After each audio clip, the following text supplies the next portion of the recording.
बहू, ओ बहू, अरे कहाँ मर गई? क्या हुआ माँ जी, आप सुबह सुबह गला क्यों फाड़ रही हो? अरे बहू, सुबह के 8 बज गए हैं और तू अभी तक सो रही है। घर का काम काज नहीं करना है क्या? देखो माँ जी, मुझे रात को 2-3 बजे नींद नहीं आई थी, इसलिए नींद खुलने में थोड़ी सी देर हो गई। क्या हुआ बहू, तुझे रात को 2-3 बजे नींद क्यों नहीं आई? कहीं तेरी रात को तबीयत तो खराब नहीं न हो गई? नहीं माँ जी, मेरी तबीयत पूरी तरह से सही है, मुझे कोई परेशानी नहीं है। तो फिर तुझे रात को 2-3 बजे तक नींद क्यों नहीं आई? कहीं मोबाइल तो नहीं चला रही थी? को माँ, मैं बताता हूँ क्या हुआ था। जल्दी बता बेटा, कहीं तुम दोनों की लड़ाई थोड़ी न हो गई थी? नहीं माँ, हमने रात को सोने से पहले पंखा चलाया था, पर पंखे से ठंडी हवा आने के बजाय ऐसा लग रहा था जैसे कि लूक गिर रही हो। तो तुम लोगों को कूलर नहीं दिखाई दिया था? उसे चालू कर लेना चाहिए था। अरे माँ जी, हम लोगों ने कूलर में 2 बाल्टी पानी डालकर उसे भी चालू कर लिया था, फिर भी हवा गरम गरम आ रही थी। हाँ माँ, रात को नींद पूरा न होने से मुझे सिर में चक्कर आ रहा है और हाथ पैर भी दर्द कर रहा है। तुझे क्या बताऊं बेटा, रात को मैं भी सोने से पहले एसी चालू करके सोई थी, फिर भी कमरे में ठंडा होने के बजाय कमरा तो गर्म हो गया था। पता नहीं माँ, हर साल से मुकाबले इस बार गर्मी क्यों बढ़ रही है। अभी तो बहुत कम, मतलब 45-46 डिग्री तक पहुंची है, तो पर यही हाल रहा आने वाला 5 से 10 साल में यह गर्मी 70 से 80 पहुंच जाएगी।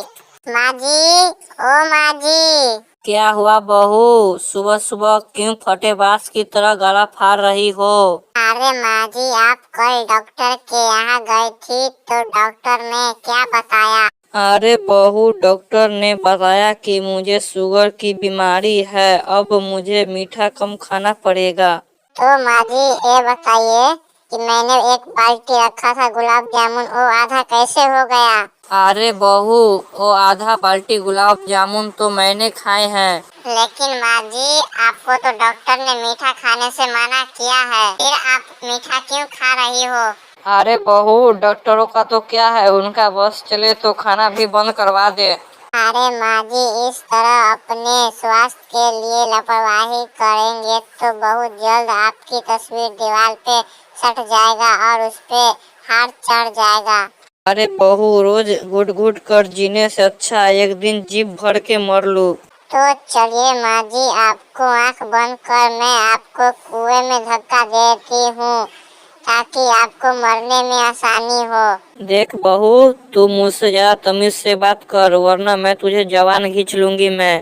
अरे माँ जी, सही तो कह रही हूँ, रही बात जवान खींचने की, तो ऐसा कभी सपने में भी नहीं सोचना, वरना मैं आपके गला दबा दूंगी। अरे बदतमीज लड़की, चुप हो जा, वरना मैं तुझे मुंह नोच लूंगी। देखो माँ जी, मैं भी आपको चोटी पकड़ के ऐसा फेंकूंगी, आप सीधा यमराज के पास गिर जाओगी। देख लड़की, अब तो बदतमीजी की हद हो गई है। आज हम दोनों माँ बेटे मिलकर इतना मारेंगे कि तुम्हारा टकली बना देंगे। अरे माँ जी, आपके बेटे को मैं बेलन दिखाऊंगी, वैसा ही उसकी हवा निकल जाएगी, और आप भी क्या है, आप थोड़ी बूढ़ी, आपको तो मैं एक मुक्का मारूंगी तो आपको यमराज के पास पहुंचा ही दूंगी। अरे ये क्या है सपना, माँ से बात करने का ये कौन सा तरीका है। देखो जी, आप यहाँ कलेक्टर मत बनो, चुपचाप जाके आप बर्तन भेजो, वरना मुझसे बुरा आप कोई नहीं होगा। अरे भाग्यवान, गुस्सा क्यों हो रही हो, मैं बर्तन मांज दूंगा, पर ये बताओ तुम माँ से क्यों लड़ रही हो।